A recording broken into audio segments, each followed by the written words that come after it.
It's 9:30 in the morning and kailangan ko na namang lumabas. Syempre, ang pupuntahan ko is flea market.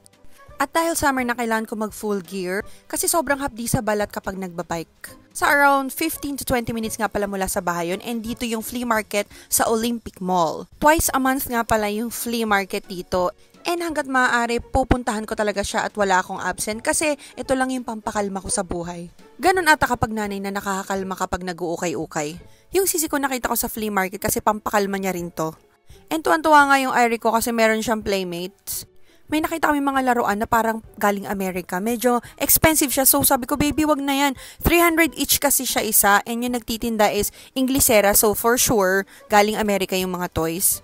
Actually, nagpunta ako dito para maghanap na naman ng damit ng bata kasi lately yung mga damit niya sa school sobrang nag-iiksian na. Pero nauna na nga yung bata bumili ng mga toys. Yung binili niyang yan, mura lang. 50 yen each lang siya. And may naspatan akong makeup ng bata, 400 yen lang. Ayun, napabili ko. Meron din ditong bungee-bungee sa bata, 1,000 yen. At dahil mahilig sa shoes yung asawa ko, may nakita akong shoes sakto sa paa niya. Ang gaganda pa and mura ko lang siya nabili.